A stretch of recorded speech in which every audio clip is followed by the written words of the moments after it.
പെടുന്നനെയുള്ള മരണങ്ങളും ആക്സിഡന്റുകളും വാഹനാപകടങ്ങളും അധികരിച്ച ഈ കാലഘട്ടത്ത് അല്ലാഹുവിന്റെ റസൂൽ സ്വല്ലല്ലാഹു അലൈഹി വസല്ലമ തങ്ങൾ നമ്മളെ പഠിപ്പിച്ചൊരു ദിക്റുണ്ട്.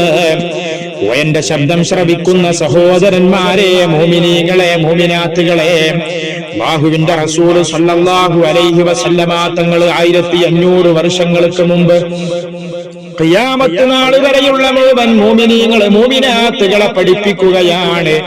അവരത് ചൊല്ലി രക്ഷപ്പെടാൻ വേണ്ടി പറയുകയാണ്, നമ്മൾ രക്ഷപ്പെടാൻ വേണ്ടി നമ്മളെ പഠിപ്പിക്കുകയാണ്.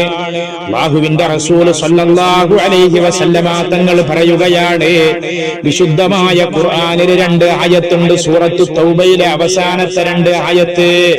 ലഖദ് ജാഅകും റസൂലും മിൻ അൻഫുസികും അസീസുൻ അലൈഹി മാ അനിത്തും ഹരീസുൻ അലൈക്കും ബിൽ മുഅ്മിനീന റഊഫുർ റഹീം ഫഇൻ തവല്ലൗ ഫഖുൽ ഹസ്ബിയല്ലാഹു ലാ ഇലാഹ ഇല്ലാ ഹുവ അലൈഹി തവക്കൽതു വഹുവ റബ്ബുൽ അർശിൽ അസീം.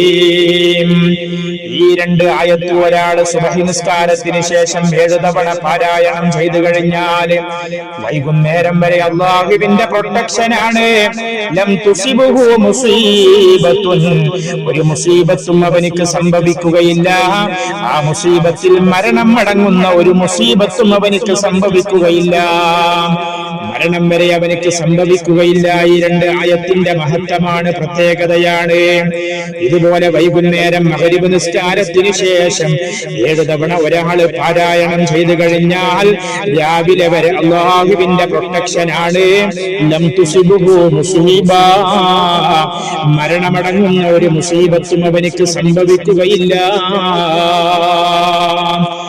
കൊണ്ട് എന്റെ പ്രിയപ്പെട്ട മുഅ്മിനീങ്ങളെ, 7 തവണ ഇത് പാരായണം ചെയ്യുമ്പോൾ നമ്മളെല്ലാവരും ശ്രദ്ധിക്കണം. ബിസ്മിയില്ലാതെയാണ് ഈ ആയത്ത് ഓതേണ്ടത്.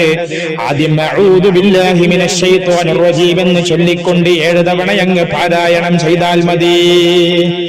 അറിയാത്തവർ, മനഃപ്പാഠമായി അറിയാത്തവർ വിശുദ്ധമായ ഖുർആൻ എടുത്ത് ആദ്യം നോക്കി പാരായണം ചെയ്യുക. പിന്നീടത് ചൊല്ലി ചൊല്ലി അങ്ങ് മനഃപ്പാഠമാകും. അല്ലാഹു തൗഫീഖ് ചെയ്യട്ടെ. ഈ 2 ആയത്തുകൾ നിത്യേന നമ്മൾ പതിവാക്കിയാൽ നമുക്ക് അല്ലാഹുവിന്റെ പ്രൊട്ടക്ഷൻ ലഭിക്കുമെന്ന് മാത്രമല്ല, ഈ ആയത്ത് കൊണ്ട് ആഖിറത്തിലും നമുക്ക് വിജയമാണ്. അല്ലാഹു തൗഫീഖ് ചെയ്യട്ടെ. അല്ലാഹു നമ്മളെ സ്വാലിഹീങ്ങളായ അടിമകളിൽ ഉൾപ്പെടുത്തട്ടെ.